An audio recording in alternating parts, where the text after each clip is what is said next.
Hello student, myself Anand Sharma. Welcome to your favourite YouTube channel mindset education hub. Student, आज मैं बहुत excited feel कर रहा हूँ क्योंकि आपका मुझे बहुत ज़बरदस्त रेस्पॉन्स मिल रहा है एमएसटी ऑफ केमिस्ट्री में। क्लियर है स्टूडेंट?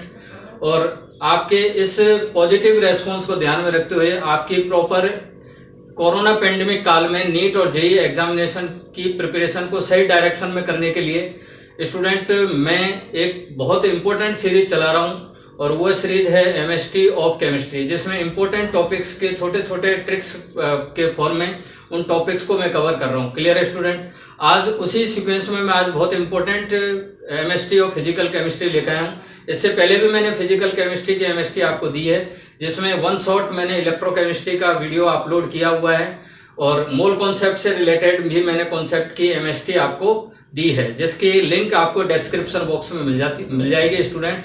तो आप उस पर जाइए और आप मोल कॉन्सेप्ट और इलेक्ट्रोकेमिस्ट्री से रिलेटेड आपके जो भी डाउट्स हैं वो सब क्लियर होंगे, ये मेरा कमिटमेंट है।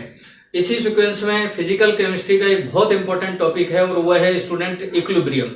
इक्विलिब्रियम में दो आते हैं, एक केमिकल इक्विलिब्रियम है और एक आयनिक इक्विलिब्रियम है। तो आज इस एमएसटी में मैं केमिकल इक्विलिब्रियम के जो बेसिक कॉन्सेप्ट्स हैं जिनसे आपके क्वेश्चंस बनेंगे, क्लियर है स्टूडेंट, तो उनको मैं आपको बता रहा हूँ। क्लियर है? अब केमिकल इक्विलिब्रियम की बात करें तो आप जानते हो इक्विलिब्रियम स्टेट जो होती है हमेशा एस्टेब्लिश होती है रिवर्सिबल रिएक्शन में, यानी ऐसी रिएक्शन जो फॉरवर्ड और बैकवर्ड दोनों डायरेक्शन में चलती है उसको अपन बोलते हैं रिवर्सिबल रिएक्शन। और रिवर्सिबल रिएक्शन की एक फिक्स कंडीशन है कि क्लोज कंटेनर में होगी। बात समझ आ रही है आपको? तो रिवर्सिबल रिएक्शन में ही इक्विलिब्रियम स्टेट एस्टेब्लिश होती है, पहली बात। दूसरी बात अगर अपन करें फीचर्स की, तो इसमें इक्विलिब्रियम स्टेट में क्या है स्टूडेंट, मेजरेबल जो प्रॉपर्टी है जैसे कंसंट्रेशन है, वॉल्यूम है, बात समझ आ रही है आपको, प्रेशर है, डेंसिटी है, ये सब कांस्टेंट हो जाते हैं, इनमें चेंजेस नहीं होते हैं। दूसरी बात बेटा, इक्विलिब्रियम स्टेट में जो है अगर आपको इसको डिफाइन करना है तो केमिकल रिएक्शन की ऐसी स्टेट है जिसमें rate of forward reaction equal हो जाता है रेट ऑफ बैकवर्ड रिएक्शन के। बात समझ आ रही है आपको? ये वाला इंपॉर्टेंट पॉइंट है।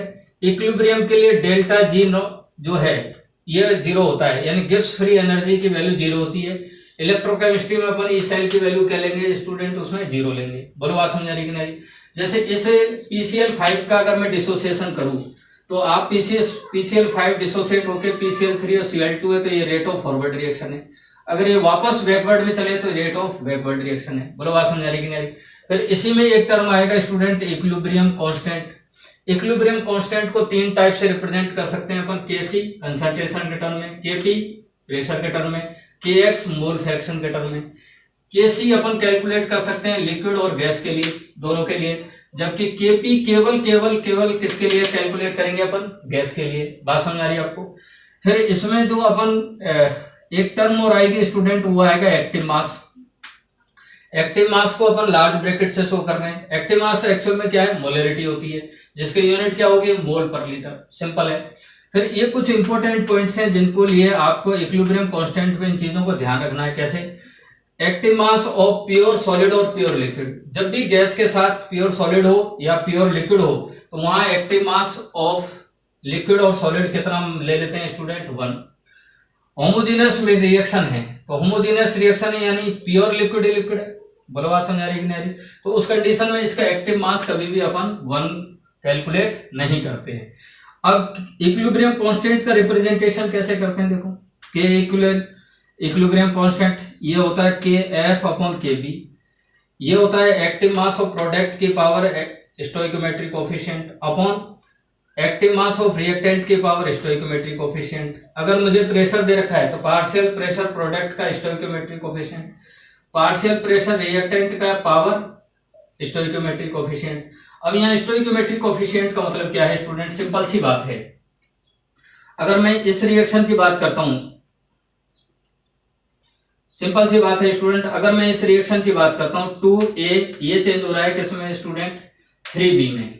अब ये मान लीजिए गैस है, ये भी आपकी गैस है। बोलो बात समझ आ रही? इसके लिए मुझे इक्विलिब्रियम कांस्टेंट लिखना है Kc के रूप में, तो मैं एक्टिव मास लूंगा। एक्टिव मास किसका बताओ बेटा, प्रोडक्ट का। प्रोडक्ट के एक्टिव मास को अपन ऐसे रिप्रेजेंट करेंगे, लार्ज ब्रैकेट B है। अब स्टोइकोमेट्रिक कोफिशिएंट क्या है, 3, तो इसकी पावर हो जाएगा 3।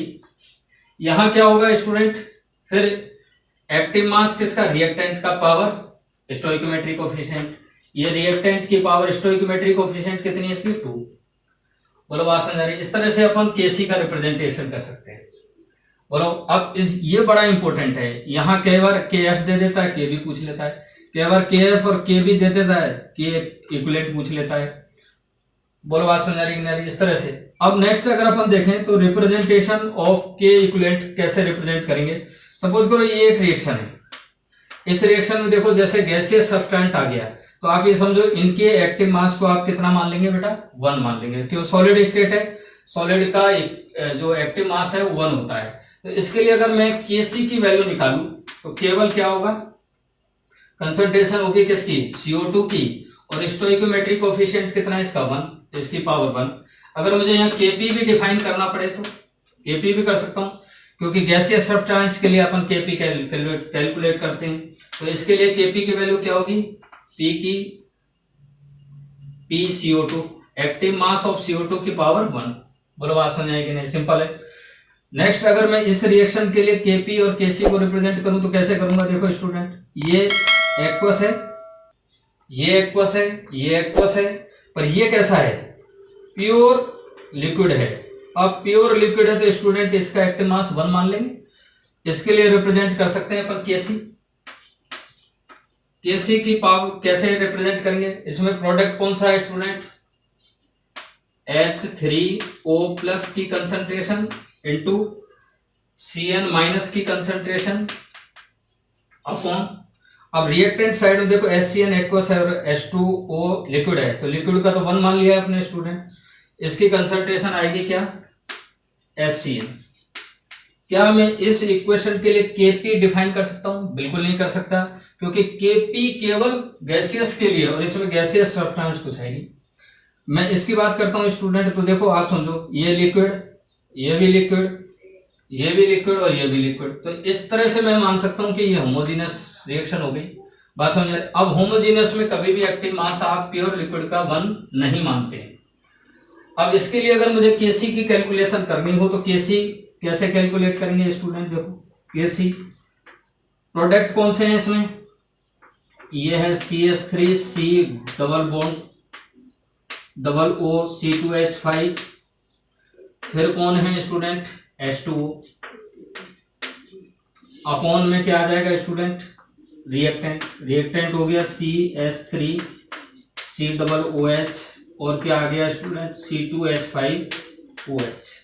तो आपको ये बात समझ में आ रही होगी, अगर केवल होमोजीनस ही मिक्सचर है, केवल प्योर लिक्विड ही है सारे के सारे, तो उस कंडीशन में अपन लिक्विड का एक्टिव मास 1 नहीं लेते हैं। क्लियर है स्टूडेंट, बोलो बात समझ आ रही कि नहीं आ रही। अगर मुझे यूनिट की बात करनी है तो Kc की यूनिट क्या हो सकती है, मोल की पावर डेल्टा Ng, लीटर की power minus delta Ng। Kp की यूनिट क्या हो सकती है, ATM की पावर डेल्टा Ng। अब यहाँ डेल्टा Ng क्या है, डेल्टा Ng है प्रोडक्ट गैसियस मोल, गैस के प्रोडक्ट के गैसीय मोल माइनस रिएक्टेंट के गैसीय मोल। बोलो बात समझ आ रही कि नहीं। अगर मुझे इसमें Kp और Kc को आपको डिफाइन करना है तो इसमें Kp कैसे लिखेंगे बताओ, इस रिएक्शन के लिए पार्शियल प्रेशर ऑफ B की power 2 upon partial pressure of A की पावर 2। अगर यूनिट की बात करें तो स्टूडेंट अब बताओ यहाँ डेल्टा Ng की वैल्यू क्या आएगी, फटाफट बताओ। यहाँ प्रोडक्ट के मोल कितने 3, रिएक्टेंट के मोल कितने 2, तो ये हो गया 3 - 2 यानी 1। इसकी यूनिट क्या होगी 1 लगाओ यहाँ, तो मोल लीटर इनवर्स, और इसकी यूनिट क्या होगी स्टूडेंट Kp की ATM 1। बोलो बात समझ रही कि नहीं। अब Kp और Kc इन दोनों में क्या रिलेशन होता है और Kp और Kc को अपन किस तरह से कैलकुलेट करेंगे, क्लियर है स्टूडेंट। इक्विलिब्रियम कांस्टेंट किस पॉइंट पे डिपेंड करता है, तो इस वीडियो को लास्ट तक देखोगे तो आपको बहुत सारे कॉन्सेप्ट क्लियर होने वाले हैं। बात समझ आ रही है आपको। नेक्स्ट टॉपिक आता है, बहुत इंपॉर्टेंट है कि इक्विलिब्रियम कांस्टेंट कौन कौन से फैक्टर पे डिपेंड करता है। बात समझ आ रही है आपको। तो इसमें कौन कौन से फैक्टर पे डिपेंड करेगा स्टूडेंट, एक रिएक्शन की डायरेक्शन पे और दूसरा रिएक्शन की स्टोइकियोमेट्री पे। बात समझ आ रही है। आपने रिएक्शन की डायरेक्शन को चेंज कर दिया तो न्यू इक्विलिब्रियम कांस्टेंट जो होता है पहले इक्विलिब्रियम कांस्टेंट का रिवर्स हो जाएगा। बोलो बात समझ आ रही कि नहीं आ रही। स्टोइकियोमेट्री पे कैसे डिपेंड करेगा, अगर मैं किसी भी रिएक्शन को n से मल्टीप्लाई करता हूं तो न्यू इक्विलिब्रियम कांस्टेंट जो होता है वो पहले वाले इक्विलिब्रियम कांस्टेंट की पावर n से कर देंगे। बोलो बात समझ आ रही कि नहीं आ रही? जितने से मल्टीप्लाई कर रहे हो उसको पावर कर देंगे। और अगर मैं पूरी रिएक्शन को n से डिवाइड करता हूँ तो न्यू इक्विलिब्रियम कांस्टेंट जो होता है पुराने इक्विलिब्रियम कांस्टेंट की पावर 1/n हो जाता है। बोलो बात समझ आ रही कि नहीं आ रही? टेम्परेचर पे कैसे डिपेंड करता है? इक्विलिब्रियम कांस्टेंट केवल किस पे डिपेंड करता है स्टूडेंट? टेम्परेचर पे। और टेम्परेचर और इक्विलिब्रियम कांस्टेंट में क्या रिलेशन है?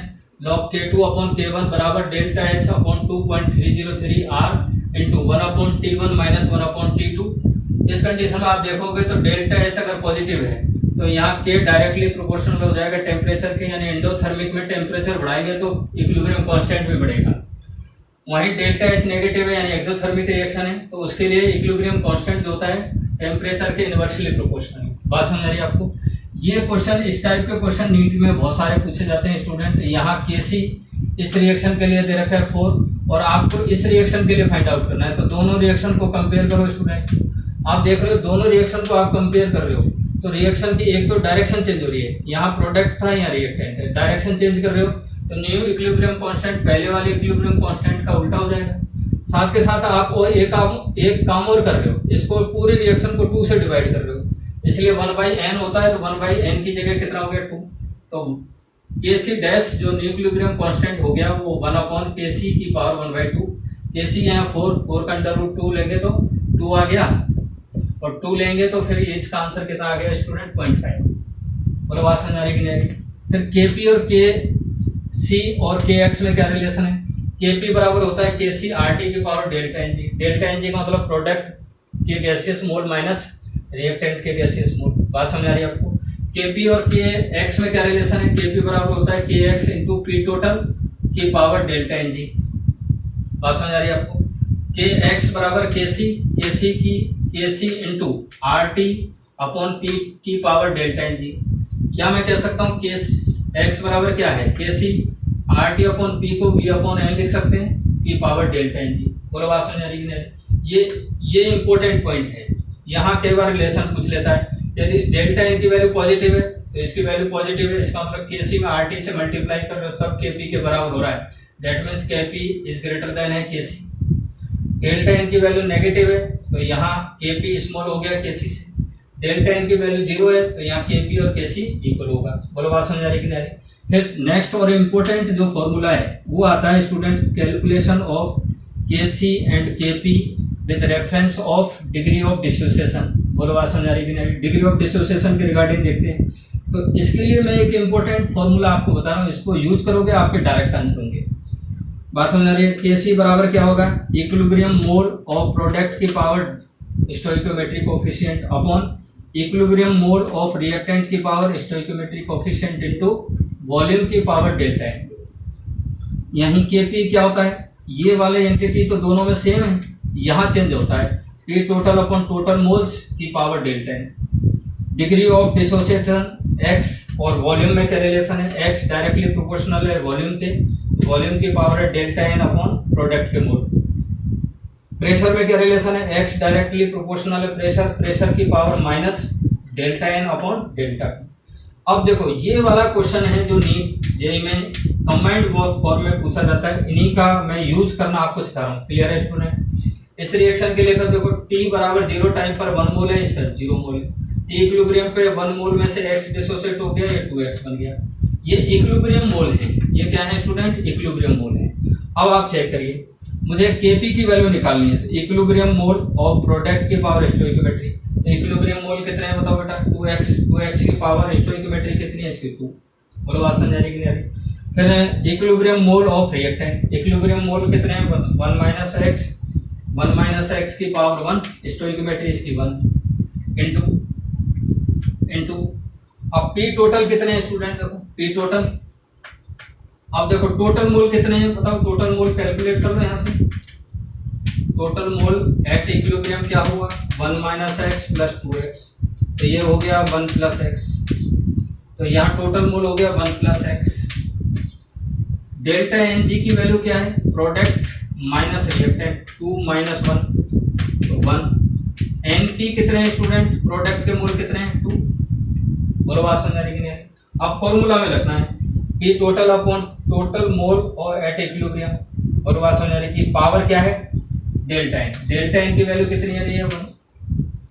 केसी की वैल्यू निकालना है तो केसी की वैल्यू कैसे निकालेंगे, तो equilibrium mole of product, equilibrium mole of reactant, B की पावर डेल्टा एन, तो कैलकुलेट कर लीजिए स्टूडेंट। इक्विलिब्रियम पे मोल कितने हैं, 2x की पावर 2, 1 माइनस एक्स इसकी वॉल्यूम, और वॉल्यूम की पावर क्या है माइनस डेल्टा एन, और डेल्टा एन की वैल्यू कितनी आ रही है स्टूडेंट 1, तो -1 पर।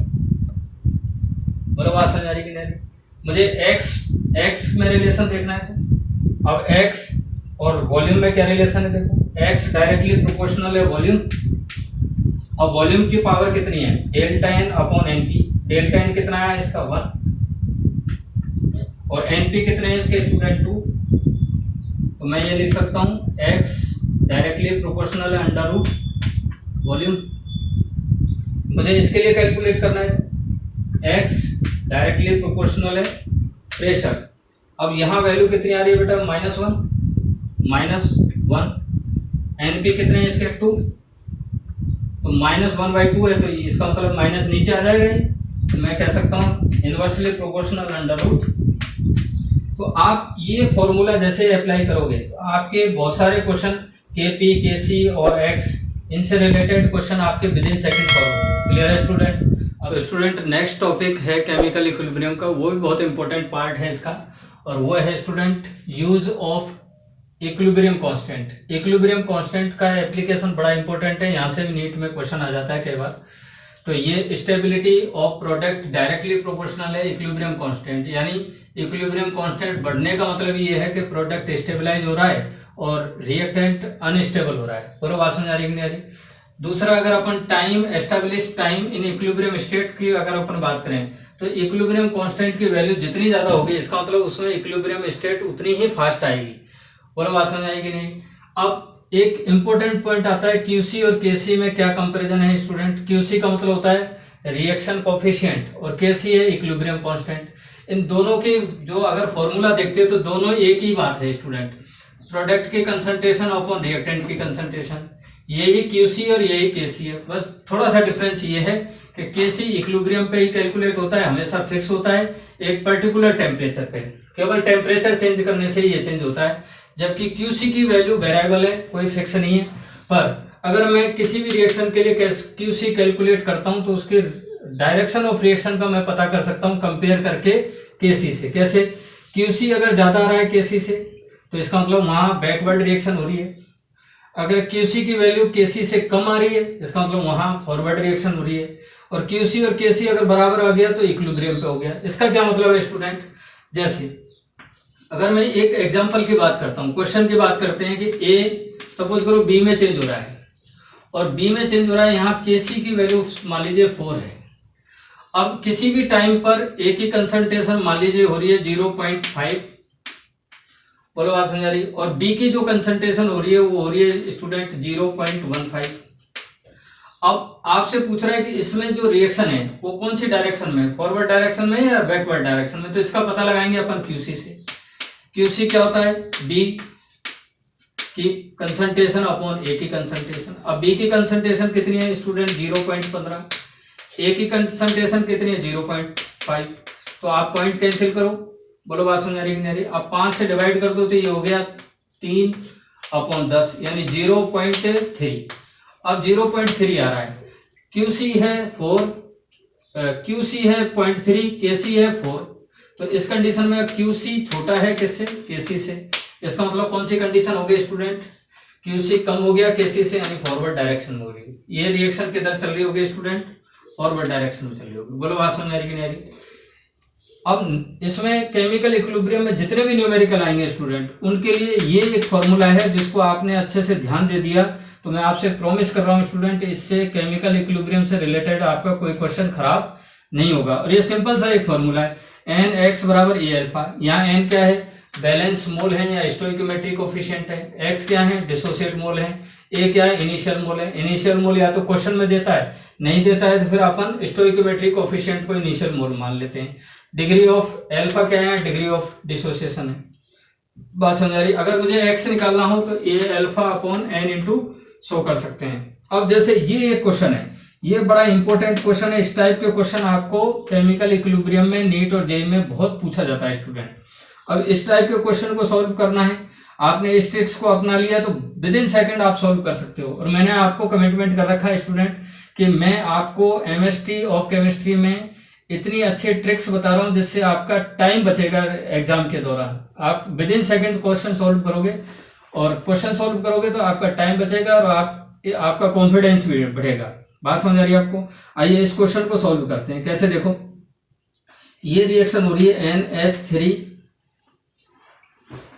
2NH3 डिसोसिएट हो रहा है किसमें बताओ, N2 प्लस 3H2 में। अब यहां हो क्या रहा है, T इक्वल टू 0 टाइम पर इनिशियल मोल। अब इनिशियल मोल तो इसमें दे रखे हैं 6, यहाँ 0, यहाँ 0। कई बार इनिशियल मोल प्रोडक्ट का भी देता है, तो आपको घबराना नहीं है, प्रोडक्ट के जो दे रखे हैं आप उनको यूज में लोगे। अब T इक्वल टू इक्विलिब्रियम पे क्या हो रहा होगा स्टूडेंट, ये होगा 6 माइनस। अब देखो डिसोसिएशन या एसोसिएशन हमेशा स्टोइकोमेट्रिक कोफिशिएंट के अनुसार हो रहा है, यानी इसके 2 मोल ही डिसोसिएट होंगे, तो 2x, ये x और ये 3x बनेगा। बात समझ आ रही?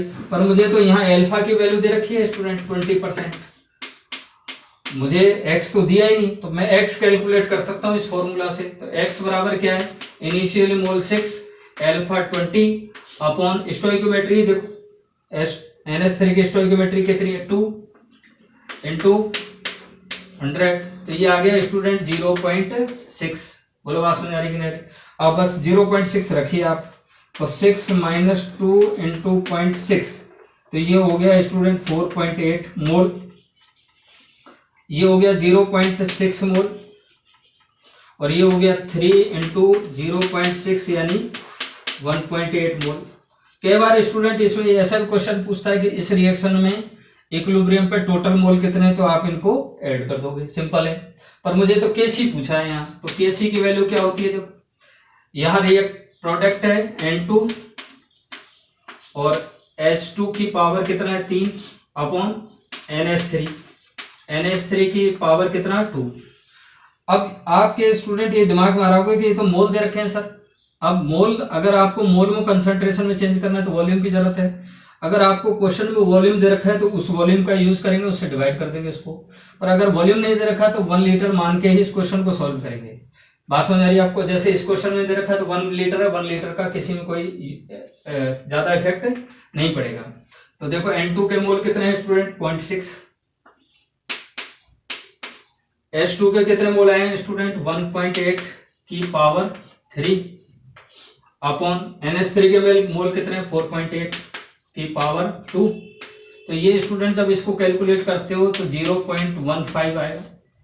बोलो बात समझ आ रही कि नहीं आ रही? अब इसकी यूनिट क्या आएगी, यूनिट देख लो स्टूडेंट, तो इसकी यूनिट आएगी 0.15 मोल की पावर डेल्टा एन जी। और डेल्टा एन की वैल्यू कितनी है 4 माइनस 2 ही आ रहा है, तो ये हो गया मोल की पावर 2 और लीटर की पावर -2। बात समझ आ रही है आपको? मुझे केपी निकालना है, तो केपी बराबर क्या होता है केसी आरटी की पावर डेल्टा एन। अब आप जानते हो केसी आ रहा है 0.15, आर यहां यूज में लेंगे 0.8 इंटू टेम्परेचर कितना दिया है स्टूडेंट 27, और 27 में 273 जोड़ो तो 300 केल्विन की पावर कितना, डेल्टा एन की पावर कितनी आ रही है बेटा 2। तब इसको आप कैलकुलेट करते हो तो ये आता है स्टूडेंट 86.4 ATM स्क्वायर। बोलो बात समझ आ रही है? बहुत सिंपल क्वेश्चन है, आप इस ट्रिक को अप्लाई करोगे तो स्टूडेंट आपके बहुत सारे क्वेश्चन अब मैं विद इन सेकेंड आपको सॉल्व होंगे। बोलो बात समझ आ रही है? इस तरह से मैंने आपको आज बहुत important chemistry of chemical equilibrium आपको सिखाया है, जिसमें किस तरह से अपन इक्विलिब्रियम कांस्टेंट कैलकुलेट करते हैं, किस तरह से डिग्री ऑफ डिसोसिएशन और वॉल्यूम और प्रेशर में रिलेशन होता है। बोलो बात समझ आ रही है? ये सारी चीजें आपको विद इन सेकेंड आपके सॉल्व होंगे। आपने पूरे वीडियो को ध्यान पूर्वक आपको देखना है और फिर इसकी बहुत सारी प्रैक्टिस आपको करनी है। क्लियर है स्टूडेंट? और मैं जैसे आप प्रैक्टिस करोगे तो आपका कॉन्फिडेंस बढ़ेगा, और आपका कॉन्फिडेंस बढ़ाने के लिए मैं ही एमएसटी ऑफ केमिस्ट्री स्टार्ट किया है स्टूडेंट। और मैं बहुत उत्साहित हूं कि इस कोरोना पेंडेमिक काल में मैं नीट और जेई वाले स्टूडेंट की कुछ हेल्प कर पा रहा हूँ स्टूडेंट। और ये कॉन्फिडेंस भी मुझे आपने ही दिया है, आप मेरा उत्साह प्रदान कर रहे हैं, मेरा मनोबल बढ़ा रहे हैं। इस यूट्यूब चैनल को लाइक शेयर एंड सब्सक्राइब करके बात समझ आ रही है आपको? तो मैं आपसे फुल्ली कमिटमेंट करता हूँ स्टूडेंट कि जब तक नीट और जेईई का एग्जाम होगा मैं आपको केमिस्ट्री की सारे ही पॉइंट्स की छोटी छोटी शानदार जानदार ट्रिक्स आपको दूंगा। क्लियर है स्टूडेंट? तो please like share and subscribe मनोबल बढ़ाने के लिए। Thank you.